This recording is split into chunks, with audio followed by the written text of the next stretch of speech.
Begitu ya, dan adakah sanksi yang diberikan? Gitu. Kalau di Solo ini yang ada gamelan bukan dansa.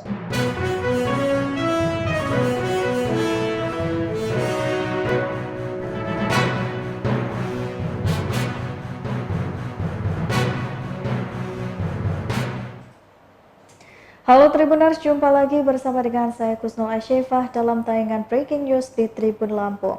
Tayangan Breaking News di Tribun Lampung kali ini menghadirkan berita Gibran yang dipanggil oleh PDIP karena mendampingi Prabowo. Dan inilah berita selengkapnya. Wali Kota Solo Gibran Raka Buming Raka menegaskan dirinya akan tegak lurus terhadap arahan Ketua Umum DPP PDIP Megawati Soekarno Putri. Pernyataan tersebut Gibran sampaikan setelah bertemu dengan Sekretaris Jenderal atau Sekjen PDIP Hasto Kristianto dan Ketua Bidang Kehormatan Komarudin Watubun di kantor DPP PDIP Jakarta pada Senin 22 Mei 2023. Gibran dipanggil DPP PDIP setelah dirinya menemani Ketua Umum dari Partai Gerindra Prabowo Subianto bertemu relawan di Solo, Jawa Tengah. Putra Presiden Joko Widodo atau Jokowi ini menegaskan dirinya sudah menjelaskan kronologi pertemuan itu. Sekretaris Jenderal PDIP Hasto Kristianto juga mengajaknya pihak tak menjatuhkan sanksi terhadap Gibran, melainkan hanya memberikan nasihat. Hasto tak memungkiri jika posisi Gibran sebagai wali kota dan anak Presiden Jokowi kerap dimanfaatkan pihak lain untuk kepentingan politik. Ia menjelaskan sebagai wali kota Solo, suka atau tidak suka, Gibran harus menemani dan juga menerima tamu-tamu di tingkat nasional. Tersebut, kami mengundang beberapa kepala daerah untuk memaparkan strategi di dalam mengentaskan kemiskinan, khususnya bagaimana sesuai dengan impres dari Presiden Jokowi nomor 2 kalau tidak salah 2022. Nomor 4 tahun 2022 tentang bagaimana menjalankan komitmen dari ideologi Pancasila di dalam mengentaskan kemiskinan, memberantas kemiskinan ekstrim yang menurut SDGs itu pendapatan yang diterima 11.000 per hari. Nah, sehingga tadi kami juga banyak berdialog dengan Mas Gibran. Akan nanti bersama dengan Wali Kota Surabaya, Wali Kota Semarang, Mas Gibran, Pak Eri, Ibu Ita, itu nanti juga akan diminta untuk memaparkan strategi-strategi mencapai kemiskinan 0% tersebut. Sehingga Kota Surakarta, Kota Surabaya, Kota Semarang, dan beberapa wilayah lainnya yang dipimpin oleh PDI Perjuangan akan menjadi pilot project di dalam menjabarkan ideologi partai untuk mengentaskan kemiskinan ekstrim tersebut. Nah, di luar itu, kami juga membahas berbagai dialektika terkait dengan pemilu tahun 2024. Sebagaimana kita ketahui, beberapa hari ini muncul berbagai berita-berita yang kemudian Mas Gibran memberikan penjelasan kepada Dewan Pimpinan Pusat PDI Perjuangan. Saya bersama dengan Pak Komarudin Watubun, dan penjelasan sudah dapat disampaikan dengan sangat baik oleh Mas Gibran, karena selain sebagai kader partai, beliau ini juga sebagai wali kota Solo, yang memang suka atau tidak suka, Solo itu memang menjadi kandang banteng PDI Perjuangan, juga sekaligus bagian dari epicentrum politik nasional kita. Sehingga sebagai wali kota, beliau banyak menerima tamu-tamu di tingkat nasional, apalagi Solo ini makanannya juga luar biasa, kulinernya juga luar biasa. Nah, Mas Gibran, bagaimana sekarang warga Surabaya pun kalau minggu Solo ini yang ada gamelan bukan dansa, yang ada tari-tarian, tari gambyong. Nggak ada dansa-dansa di Solo. Tetapi yang datang ke Solo itu kan ada yang membawa dansa-dansa itu.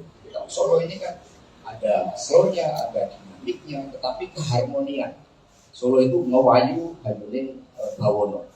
Sehingga tadi yang kita sampaikan kepada Mas Gibran adalah nasihat-nasihat. Bahkan Pak Komar sebagai senior itu juga memberikan masukan-masukan dan penjelasan Mas Gibran sudah sangat komprehensif dan juga disampaikan sebelum datang ke DPP ini.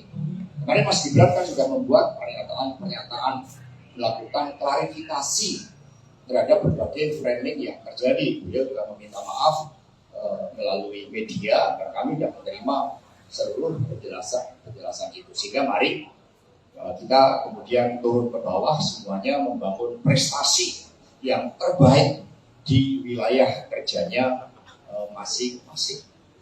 Jadi nggak ada sanksi ya? Sanksi itu gimana? Sudah diberikan nasihat-nasihat. Kita ini kan partai gotong royong, partai musyawarah. Di situ berbeda. Tadi Pak Komar memberikan penjelasan.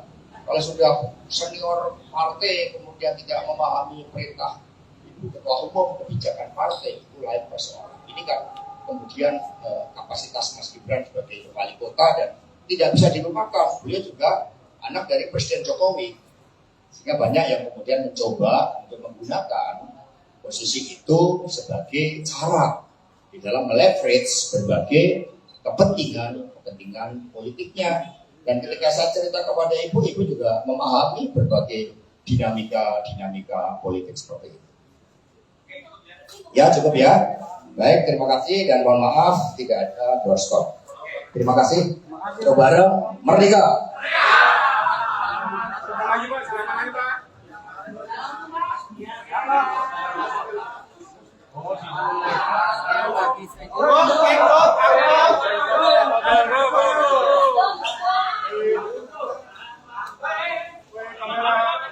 Jalan dong, jalan.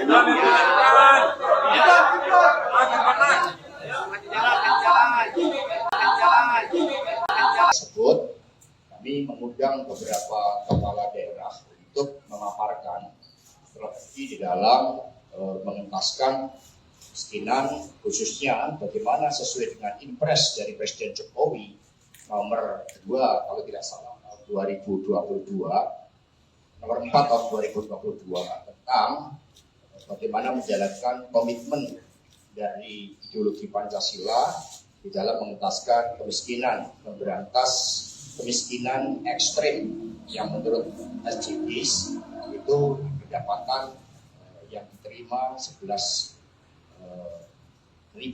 per hari. Nah, sehingga tadi kami juga banyak berdialog dengan Mas Gibran, akan nanti bersama dengan Wali Kota Surabaya, Wali Kota Semarang, Mas Gibran, Pak Eri, Ibu Ita, itu nanti juga akan diminta untuk memaparkan strategi mencapai kemiskinan 0% tersebut. Sehingga Kota Surakarta, Kota Surabaya, Kota Semarang, dan beberapa wilayah lainnya yang dipimpin oleh PDI Perjuangan akan menjadi pilot project di dalam menjabarkan ideologi partai untuk mengentaskan kemiskinan ekstrim tersebut. Nah, di luar itu, kami juga membahas berbagai dialektika terkait dengan pemilu tahun 2024. Sebagaimana kita ketahui, beberapa hari ini muncul berbagai berita-berita yang kemudian Mas Gibran memberikan penjelasan kepada Dewan Pimpinan Pusat PDI Perjuangan. Saya bersama dengan Pak Komarudin Watubun, dan penjelasan sudah dapat disampaikan dengan sangat baik oleh Mas Gibran, karena selain sebagai kader partai, beliau ini juga sebagai wali kota Solo, yang memang suka atau tidak suka, Solo itu memang menjadi kandang banteng PDI Perjuangan, juga sekaligus bagian dari epicentrum politik nasional kita. Sehingga sebagai wali kota, beliau banyak menerima tamu-tamu di tingkat nasional, apalagi Solo ini makanannya juga luar biasa, kulinernya juga luar biasa. Nah, Mas Gibran, bagaimana sekarang? Solo ini yang ada gamelan, bukan dansa. Yang ada tari-tarian, tari gambyong, nggak ada dansa-dansa di Solo. Tetapi yang datang ke Solo itu kan ada yang membawa dansa-dansa itu. Solo ini kan ada slow-nya, ada dinamiknya, tetapi keharmonian. Solo itu ngewayu. Baiklah Tribuners, itulah tadi breaking news di Tribun Lampung bersama dengan saya Kusnul Asyaifa. Jangan lupa untuk saksikan video selengkapnya di YouTube Tribun Lampung News Video.